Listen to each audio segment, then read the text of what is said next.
Il est 15 h sur Télé Djibouti. Merci de nous rejoindre pour cette nouvelle édition de ce vendredi 5 septembre. Voici les titres qui vous seront développés.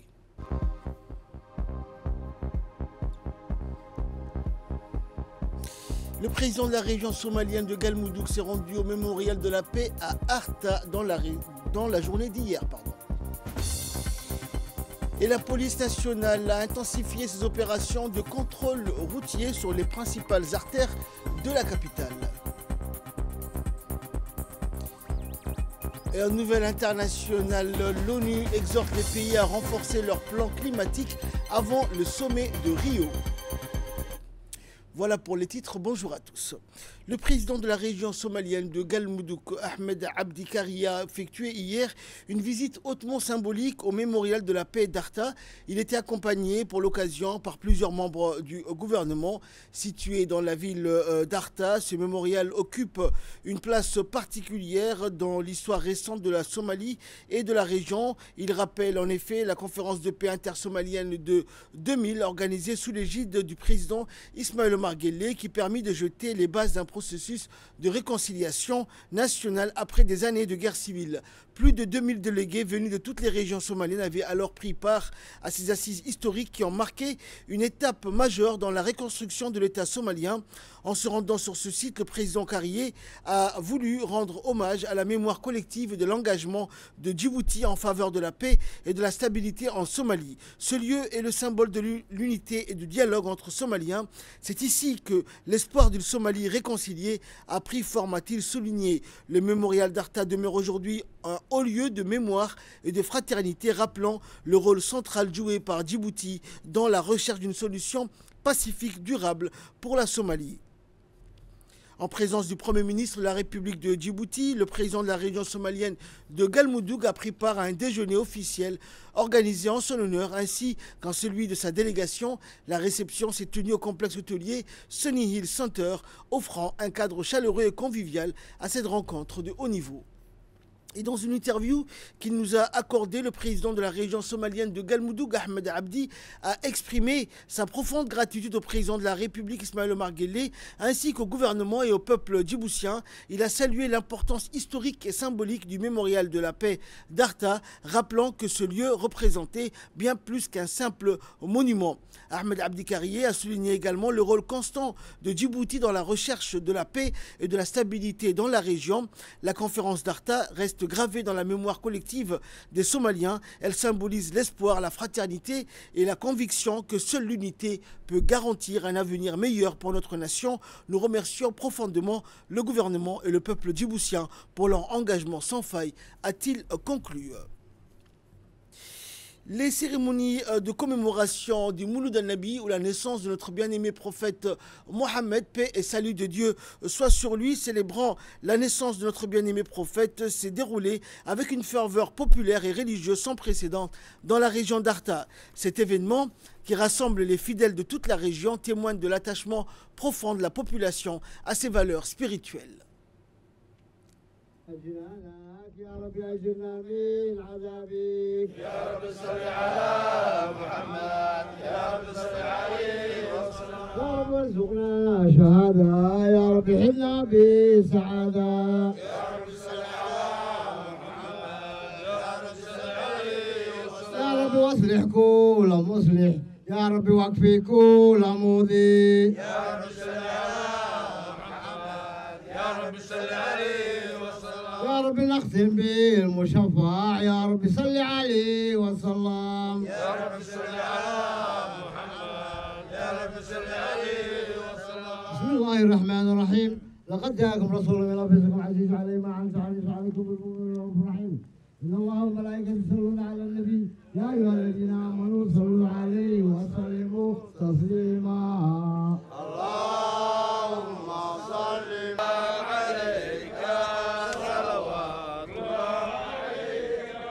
حبيبي يا محمد يا عروس الغافقين يا مؤيد يا ممجد يا إمام القبلتين يا نبي السلام عليك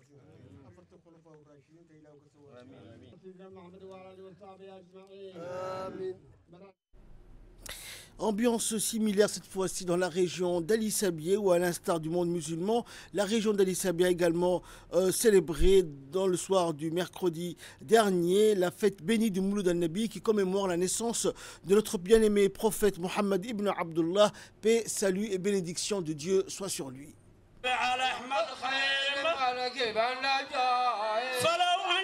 سعينا كل يوم على الأحداق لا فوق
Dans l'actualité également, en réponse à la recrudescence des infractions du code de la route, la police nationale a intensifié ses opérations de contrôle routier.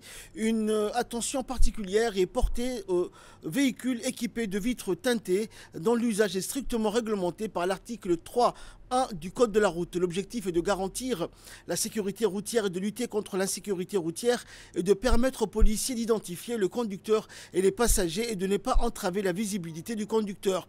Les véhicules ne respectant pas les normes fixées par la loi sont passibles de lourdes sanctions. Les conducteurs en infraction s'exposent à une amende, la saisie des films teintés et à l'immobilisation du véhicule. Les opérations de contrôle seront menées régulièrement sur les principaux axes routiers de la capitale. Et dans les régions, des équipes de policiers seront désormais déployées pour mettre en application cette mesure interdisant la réduction du champ de visibilité des voitures. Ces contrôles visent également à sensibiliser les conducteurs aux dangers liés à l'usage des vitres trop opaques qui peuvent réduire la visibilité et augmenter le risque d'accident. Ces initiatives s'inscrivent dans une démarche de prévention routière et de lutte contre l'insécurité. Les vitres teintées sont souvent utilisées par les délinquants pour dissimuler leurs agissements et échapper au contrôle. En intensifiant les vérifications, la police nationale cherche à dissuader les comportements illégaux et à renforcer la sécurité de nos concitoyens. Il est important enfin de rappeler que les opérations de contrôle routier ont un impact positif sur la sécurité routière et la lutte contre le crime. Elles permettent une réduction significative du nombre de véhicules en infraction et découragent l'utilisation abusive de vitres teintées. La police nationale continuera cette opération coup de poing en vue de garantir la fluidité et de la circulation et un environnement plus sûr pour tous les usagers de la route.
Et dans le premier dossier de cette édition, nous allons parler climat, notamment de la sécheresse et des différentes stratégies et programmes et projets mis en place par le gouvernement pour lutter contre ce fléau naturel, sécheresse jusqu'à la renaissance. C'est un dossier de la rédaction. Regardez.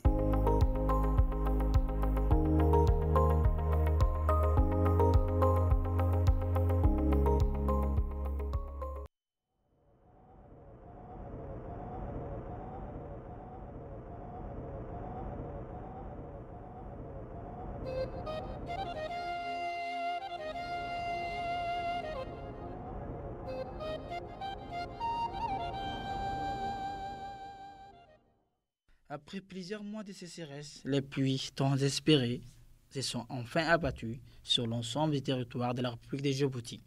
Tombées avec intensité et régularité, ces pluies ont redonné vie à des terres asséchées, redynamisé les activités pastorales et apporté un immense soulagement aux populations durement touchées. Une équipe de la radio-télévision de Djibouti s'est rendue sur le terrain, dans la région de Tajoura, pour constater des visu les effets de ces pluies et recueillir les témoignages des habitants. Ces derniers ont traversé une sécheresse extrême ces derniers mois, marquée par la perte des bétails, la rareté de l'eau et l'inquiétude croissante. Notre périple nous a conduits jusqu'à Douda, une vaste plaine nichée dans la région endormique d'Aouda, avec un bassin versant de 1600 km².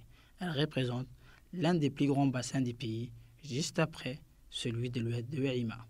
Richement couvert d'acacias d'autres espèces typiques, la plaine de Douda est depuis des siècles un lieu stratégique pour les éleveurs nomades, notamment en saison pluvieuse. Un éleveur de vaches que nous avons trouvé près d'un point d'eau, les visages apaisés, les regards tournés vers son troupeau en train de s'abreuver, il nous confie avec émotion que cette pluie représente pour lui et pour ses bétails.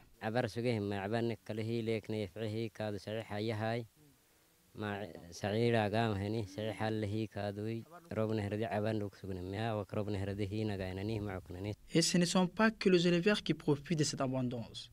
Les jeunes de Tajoura, comme chaque saison, affluent à Douda pendant le week-end, attirés par la fraîcheur, paysages verdoyants, mais surtout par les laits frais des vaches et les viandes disponibles.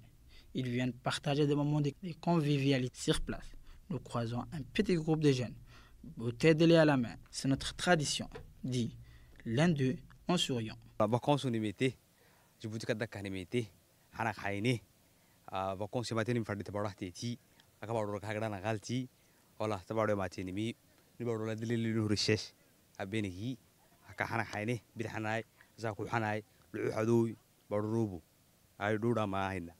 لنا نم دوراي ويسلا حدا برنيتمي أبارينه نم هاي تبراي ويسا لا ما جوك بكيمتي تقول إلى داياي أكبر كلافاي إلى بدافع كيمتي لاهي ما جمر إلى يعني ويسا بارو رحمتاي أكبر لي عيسوي تويسا نيلا هكذا كليني هي تويسا لا حدا كان ميتمي أخطب ليني حن عن بيتي سنا من كيف أكون سيتوبيا وبارو قدوعة نانو ني بارو فانكهني ميتمي ني بارو ريسيس نايبولو هوي كادو عندانيتك نيكا تيرحكو إلا كتماتيني كيلي سرا. Cette pluie est un signe d'espoir pour toutes les populations touchées par la longue sécheresse. À Douda, elle a non seulement reverdi la terre, mais aussi ravivé les cœurs et redonné confiance à l'avenir. Si les défis climatiques restent présents, l'eau tombée du ciel a été accueillie comme un cadeau précieux, une réponse aux prières d'un peuple résilient.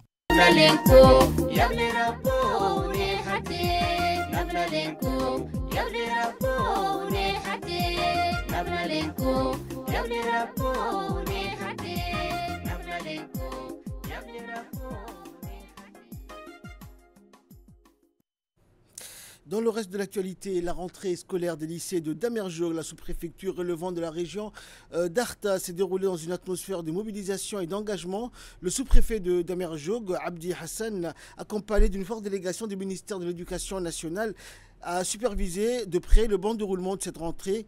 La délégation ministérielle était composée de 3 conseillers techniques du directeur central des régions, témoignant ainsi de l'importance accordée par le ministère à cette rentrée scolaire.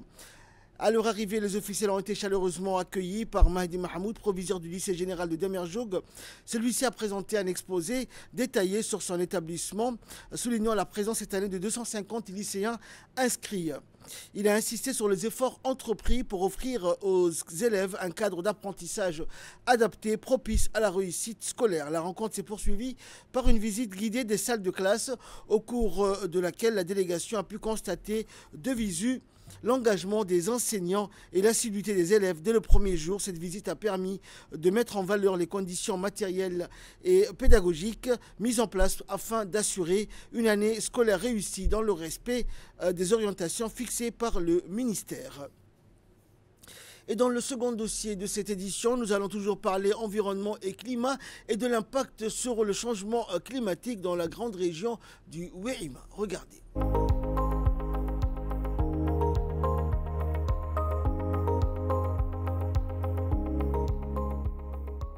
Après de longues périodes de sécheresse, les pluies étant attendues et s'est enfin abattues sur l'ensemble du territoire de la République de Djibouti. Cependant, dans certaines régions, cet espoir s'est rapidement transformé en épreuve. C'est notamment le cas de la sous-préfecture d'Ardelou, où des pluies d'une intensité exceptionnelle sont tombées pendant plusieurs heures. Alertée par les responsables locaux, une équipe de la radio-télévision de Djibouti, accompagnée d'un expert du ministère de l'Environnement, s'est rendue à Grande Wéhima pour constater l'ampleur des dégâts. Sur place, les constats est sans appel. Le changement climatique n'est plus une menace lointaine. Il est une réalité. Il dérègle les saisons, prolonge les sécheresses et amplifie la violence des pluies. Djibouti, comme tant d'autres pays vulnérables, a subi désormais les conséquences. C'est ce que nous explique l'expert du ministère de l'Environnement. Les impacts climatiques se résument sur la période de sécheresse très récurrente, mais aussi des événements d'inondation, de pluies extrêmes, accompagnés souvent des vents, des pluies torrentielles. Ce sont des événements climatiques qui impactent plus en plus à Djibouti. Ce phénomène est observé depuis chaque décennie. Et aujourd'hui, ce qui est passé à Adailou, c'est un phénomène qui résulte du phénomène climatique. Après une longue période de sécheresse, les pluies est arrivées soudain. Ces pluies étaient torrentielles, étaient accompagnées de vents violents et des grêles, a causé beaucoup de dégâts matériels, mais aussi des dégâts environnementaux qui sont aujourd'hui visibles. Il y a eu de fortes érosions hydriques qui témoignent de l'importance du cri qui a emporté de terres arables qui est vital pour l'agriculture mais aussi le pâturage. Il y a eu également du cri d'Oued qui est monté des niveaux élevés, qui a contourné des digues de protection, des digues de ralentissement telles que celle-là. Ces événements témoignent l'importance des impacts et des changements climatiques. C'est pourquoi la prise de mesures ou la prise en compte des changements climatiques dans chaque action est nécessaire, et afin que les populations rurales ou les populations vulnérables s'adaptent à ces phénomènes. Selon les relevés de l'Agence nationale de la météorologie, c'est dans cette région que la pluviométrie a connu la plus forte hausse du pays, 100 mm. Cette averse violente, accompagnée des vents proches de la tornade, a transformé les Oued en torrents déchaînés. Les terres agricoles soigneusement entretenues par les paysans ont été noyées, les cultures vivières arrachées, plusieurs puits submergés. Le secteur de l'élevage a aussi été touché. Près des 100 chèvres ont péri, ainsi que plusieurs vaches et dromadaires. Sur le plan environnemental, les pertes sont lourdes, avec des gibiers centenaires et des acacias déracinés. Ce type de précipitation, aussi soudaine que violente, n'a pas été observé depuis plusieurs années. Selon les paysans et les anciens des villages, ce phénomène extrême pourrait être lié aux effets des changements climatiques qui s'accentuent, les contrastes entre sécheresses prolongées et épisodes de pluies torrentielles. Malgré les efforts des habitants pour limiter les pertes, l'ampleur des dégâts dépasse les seules capacités locales. Face à cette situation, les autres considérables.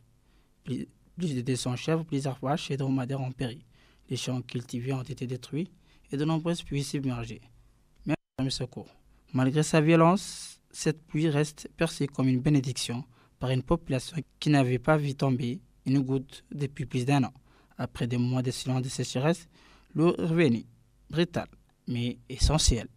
Pour beaucoup, elle marque à la fois la fin d'une épreuve et le début d'un nouveau combat, celui de la reconstruction avec l'espoir que les prochaines pluies soient plus clémentes, mais tout aussi porteuses de vie. Hier à Douda, la rentrée des classes de l'Académie de football s'est déroulée dans de bonnes conditions. Le président de la Fédération djiboutienne de football et membre du conseil de la FIFA, Souleymane Hassan Ouaberi, a rendu visite à la quarantaine d'enfants. Il était accompagné du directeur général de l'Académie, Dr Gaboni. Le président a longuement discuté avec les enseignants et les étudiants, notant que le ministère de l'Éducation nationale a mis à la disposition de l'Académie 8 enseignants pour le collège, 3 professeurs DPS comme coach éducateurs de football. Le président Souleymane Hassan a profité de l'occasion pour adresser ses vifs remerciements au ministère de l'Éducation nationale pour son soutien constant.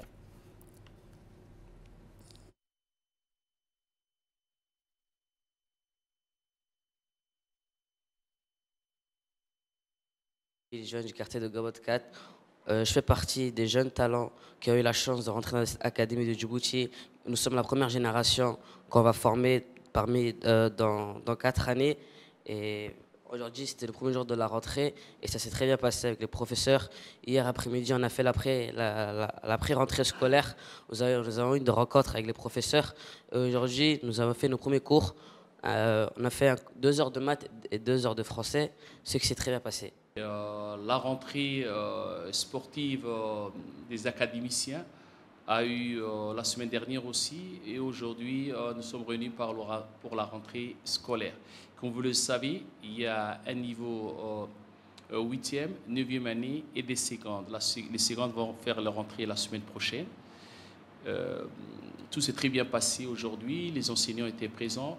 Hier, avec le président de la fédération et le staff technique, nous avons fait des réunions bien sûr avec les enseignants pour la pré-rentrée, avec les collègues aussi, chefs d'établissement de Demerjo, qui est un collège partenaire. L'association Miroir de la jeunesse du village de Adaïlou a clôturé la 28e édition des activités estivales avec en partenariat la préfecture et le conseil régional de Tadjoura. Cet événement marque la fin de la période des vacances estivales. Ces activités estivales se sont déroulées dans la matinée et ont été marquées par l'endurance suivie de la passionnante finale de volleyball. Et dans l'après-midi, il a eu lieu donc la discipline phare, le football, qui a rassemblé de nombreux participants. Le point culminant de cette journée mémorable a été la soirée musicale au cours de laquelle les artistes invités à cette occasion ont enflammé la scène, créant une atmosphère électrique pour organiser donc cet événement pour la jeunesse de Adaïlou. Et cet événement qui a été l'occasion de réunir des jeunes de toute la région pendant les 2 mois de vacances estivales.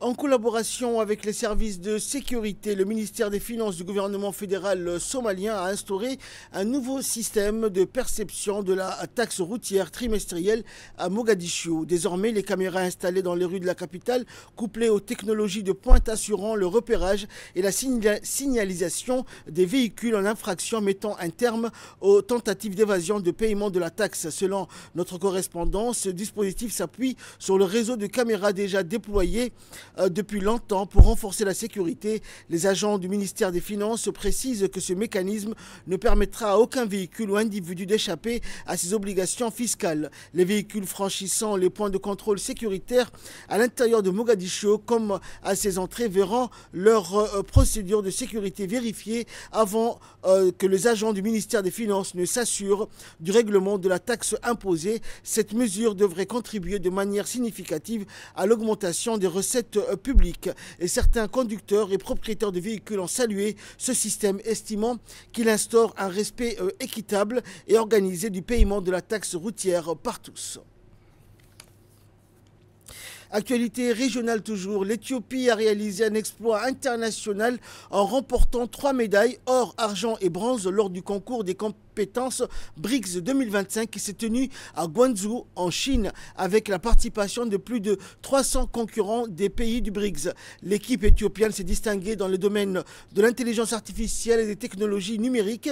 Zilalem Endalo a remporté la médaille d'or pour un système intelligent de surveillance de l'irrigation.